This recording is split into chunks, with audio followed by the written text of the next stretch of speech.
ప్రియమైన స్నేహితులారా, my Catholic faith TV తరపున మీకు శుభాకాంక్షలు.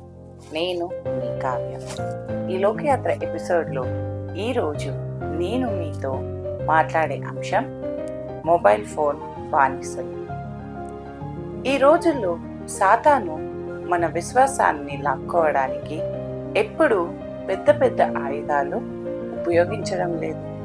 చాలా చిన్న వస్తువునే ఉపయోగిస్తుంది. అదే మన చేతిలో ఉన్న మొబైల్ ఫోన్. అది ఒక యంత్రం మాత్రమే, కానీ దానికి మనం ఇచ్చిన స్థానం దేవునికి కూడా ఇవ్వడం లేదు. ఉదయం కళ్ళు తెరిచిన వెంటనే దేవుని చూడకముందే ఫోన్ను చూస్తున్నాం. రాత్రి దేవునికి కృతజ్ఞత చెప్పకముందే స్క్రీన్ను చూస్తూ నిద్రపోతున్నాం. ఇది కేవలం అలవాటు కాదు, ఇది మన హృదయానికి ఎవ్వరు యజమానో చెప్పే సంకేతం. చర్చ్కి వచ్చాక కూడా పరిస్థితి ఏం మారడం లేదు. ఒకప్పుడు ప్రజలు చేతులు బైబిల్ పట్టుకొని వచ్చేవారు, ఇప్పుడు ఫోన్ పట్టుకుని వస్తున్నారు. కీర్తనలు ఫోన్లో, బైబిల్ ఫోన్లో, ప్రార్థనలు ఫోన్లో, ప్రసంగం కూడా ఫోన్లోనే. ప్రశ్న ఫోన్ గురించి కాదు. ప్రశ్న ఏమిటంటే, మన దృష్టి దేవుని మీద ఉందా లేక స్క్రీన్ మీద ఉందా?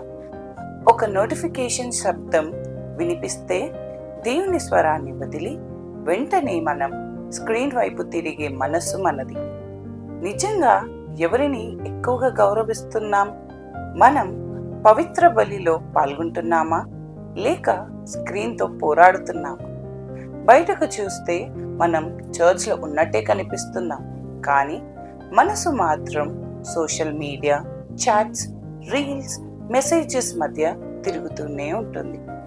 శరీరం దేవాలయంలో ఉంది, కానీ హృదయం డిజిటల్ ప్రపంచంలో ఉంది. అలాంటి ఆరాధన దేవుణ్ణి ఎలా తాకుతుంది? యువమిత్రులారా, మీరు దేవుణ్ణి 5 నిమిషాలు వినలేకపోతే గంటల తరబడి రీల్స్ ఎలా చూడగలుగుతున్నారు? దేవుని వాక్యం బోరుగా అనిపించి అంతులేని స్క్రోలింగ్ ఆసక్తిగా అనిపిస్తే సమస్య బైబిల్లో లేదు, మన హృదయంలో ఉంది. స్క్రీన్ మీ సమయాన్ని మాత్రమే దొంగలించదు, మీ ఏకాగ్రతను, ప్రార్థనను, కుటుంబాన్ని, చివరికి మీ ఆత్మను కూడా నెమ్మదిగా దూరం చేస్తుంది. తల్లిదండ్రులారా, పిల్లలకు ఫోన్ కొనివ్వడం సులభం, కానీ దేవుణ్ణి ప్రేమించమని నేర్పించడం చాలా కష్టం. చాలా కుటుంబాల్లో భోజన బల్ల చుట్టూ నలుగురు కూర్చుంటారు, కానీ నలుగురు 4 స్క్రీన్లతో మాట్లాడుతున్నారు. ఒకే ఇంట్లో ఉంటూ ఒకరినొకరు కోల్పోతున్నారు. కుటుంబ ప్రార్థనను స్క్రీన్ భర్తీ చేసిన రోజు ఇంట్లో నిశ్శబ్దం పెరుగుతుంది, కానీ ప్రేమ తగ్గిపోతుంది. ఒక్కసారి ఆలోచించండి. చర్చ్లో పవిత్ర బలిలో యేసు సజీవంగా మీ ముందున్నాడు, కానీ అదే సమయంలో ఒక్క నోటిఫికేషన్ మీ దృష్టిని ఆయన నుండి దొంగలిస్తే అది కేవలం ఒక శబ్దం కాదు, అది మీ ఆరాధనను విచ్ఛిన్నం చేసే విధం. దేవుడు మాట్లాడుతున్నప్పుడు ఫోన్ మాట్లాడాల్సిన అవసరం ఏమిటి?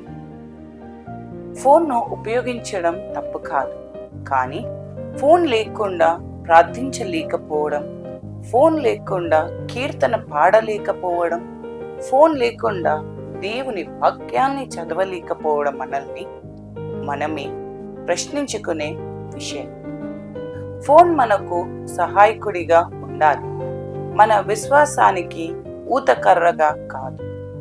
ఈరోజు ఒక నిర్ణయం తీసుకుందాం. పవిత్ర బలికి వచ్చినప్పుడు మన హృదయానికి ఒక సందేశం పంపుకుందాం. ఈ 1 గంట దేవునిది.